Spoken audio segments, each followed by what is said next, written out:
नमस्कार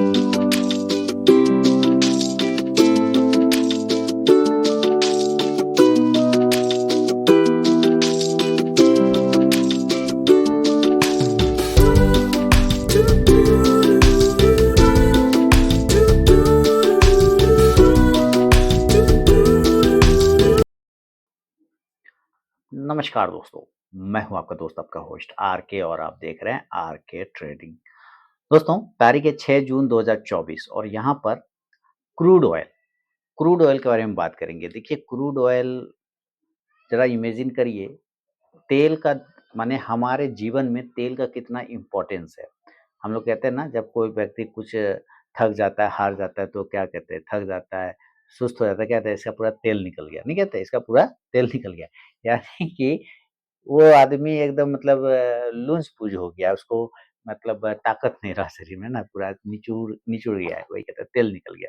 तो तेल का बहुत इम्पोर्टेंस है। आप हमारे जीवन में अगर तेल का दाम बढ़ गया अगर लाइफ में, तो समझिए हर चीज़ का दाम बढ़ जाता है, महँगाई बढ़ जाती है, त्राहिमाम मच जाता है। क्रूड और तेल किससे बनता है? क्रूड से बनता है, उसका कच्चा माल क्या होता है? क्रूड ऑयल होता है।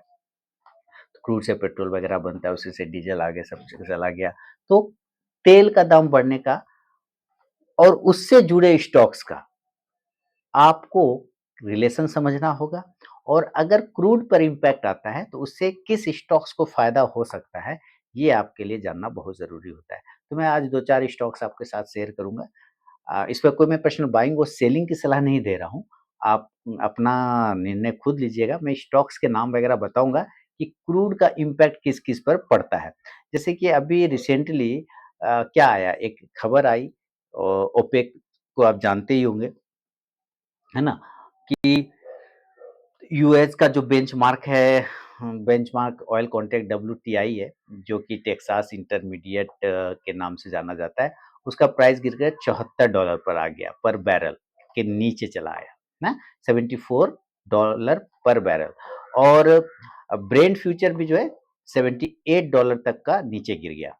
तो ये क्या संकेत देता है, ये क्या बताने की कोशिश करता है? ये बताता है कि भाई तेल का भाव में गिरावट आ रहा है। जब ओपेक प्लस, जो कि तेल जितनी कंट्री तेल बनाती है उस सब का जो ग्रुप है, ऑयल प्रोडक्शन वाला, वो सारे लोग मिल के दिग्गज प्लेयर जो भी है उसमें, सऊदी से लेके कुवैत, ईरान, फलाना-ढिमकाना, ये सारे लोग क्या कहता है कि हम अपना प्रोडक्शन कट को कम करेंगे। प्रोडक्शन कट को कम करेंगे मतलब वो क्या करेगा, प्रोडक्शन को बढ़ा देगा। कट जहाँ तक है ना, जैसे हम 5% कट करने वाले हैं, यानी कि हम 5% ये नहीं करेंगे, लेकिन अब उसको हम कटे को कम कर देंगे। यानी अब हम 2% बढ़ा देंगे। इसका मतलब हम तेल ज़्यादा निकालेंगे। तेल ज़्यादा निकालेगा तो तेल का क्या होगा, सप्लाई बढ़ जाएगा, और जैसे ही सप्लाई बढ़ेगा तेल का, तो क्रूड का, तो वैसे तेल का भाव नीचे आना शुरू हो जाएगा। और जो तेल का भाव नीचे आता है ना दोस्तों, क्रूड का भाव नीचे आता है ना, तो इससे क्या होता है ना कि इस पे बहुत सारे स्टॉक्स डिपेंड करते हैं, बहुत सारी कंपनियाँ डिपेंड करती है। और जब बहुत सारी कंपनियाँ डिपेंड करती है, तो आपको ये पता होना चाहिए कि वो स्टॉक्स, आपको पता होना चाहिए कि उसमें कैसा मूवमेंट आ सकता है। तो कौन-कौन सी कंपनियाँ, देखिए सबसे पहला जो सबसे बड़ा प्लेयर है, जैसे ही तेल का भाव नीचे आएगा, कंपनियों में उछाल आना शुरू हो जाता है, कुछ खास तरह की कंपनियों में, जैसे पेंट कंपनियाँ, है ना? पेंट कंपनियों में भी खासकर कौन, जो उसका लीडर है, लीडर में कौन है? Asian Paint. तो जैसे ही गिरता है ना, तो वो एशियन पेंट में उछाल आ जाएगा, पेंट कंपनियों में उछाल आना शुरू हो जाता है। तो जैसे सस्ता हुआ तो उसका जो कच्चा माल है, रॉ मटेरियल है, उसका सस्ता मिलने लगा, सस्ता मिलने लगने से क्या होता है कि उसको खपत पैसा कम देना पड़ेगा, पैसा कम देना पड़ेगा तो डायरेक्ट प्रॉफिट इसको ज़्यादा आने लगेगा, किसको? पेंट कंपनी को, जिसका प्रॉफिट बढ़ने लग जाएगा, तो यहाँ इसके शेयर में प्राइस में उछाल आ जाता है। बात समझ रहे हैं? मैं इसको फिर से समझाता हूँ कि एशियन पेंट का जो रॉ मटेरियल का कीमत है, वो कम हो जाता है, जब क्रूड घटता है तो। और जहाँ पे देखिए आपको 1 लीटर का ₹300 पड़ रहा है, और अगर अगर ₹250 पड़ने उसको, और उसको बनाने में पड़ रहा है कितना? उसको बनाने में पड़ रहा है मान लीजिए ₹250, लेकिन उसी को माल अब सस्ता मिलने लग गया। उसको खपत कितना बचे, उसको कितना होगा, ₹200 में बनाने लग जाएगा, लेकिन दे तो हम लोग को ₹300, तो ₹50 का वो एक्स्ट्रा प्रॉफिट बना रहा है, तो वो प्रॉफिट कहाँ जाएगा? कंपनी में जाएगा, इससे उसका भाव बढ़ जाता है। वो एक्सपेंड वगैरह भी कर लेता है, प्रॉफिट मार्जिन बढ़ जाता है, मार्जिन प्रॉफिट मार्जिन वो बढ़ जाता है अचानक से, तेल का भाव कम हो जाए। इंडिगो, हवाई जहाज हो गया, और भी हवाई जहाज है, लेकिन जो लिस्टेड की बात कर रहा हूँ, इंडिगो जैसे हो गया, स्पाइस जेट हो गया, तो स्पाइस जेट को तो भूल जाइए, वो तो दिक्कत हो गया उसको। इंडिगो, तेल, जैसे तेल का भाव गिरेगा तो इसका भी जो तेल है, तो फ्लाइट में जो होता है, क्या होता है, वो भी तो तेल से उड़ता है, उसका भी रॉ मटेरियल कहाँ आता है, क्रूड से आएगा।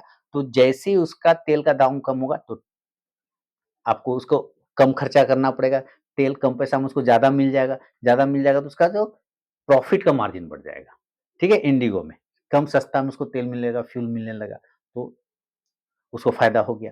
वो टिकट का दाम थोड़ी घटाएगा आपको, उसको प्रॉफिट मार्जिन बढ़ जाता है, टिकट दाम भले नहीं घटाता है, लेकिन प्रॉफिट मार्जिन उसका बढ़ जाता है इसकी वजह से। बाल्किश इंडस्ट्रीज़ टायर वगैरह बनाती है ना? तो जेके टायर, अपोलो टायर, बाल्किश एनर्जी, ये सारे स्टॉक्स हैं जो बनाती है। तो इसका भी रॉ मटेरियल कहाँ से आता है? क्रूड से आता है।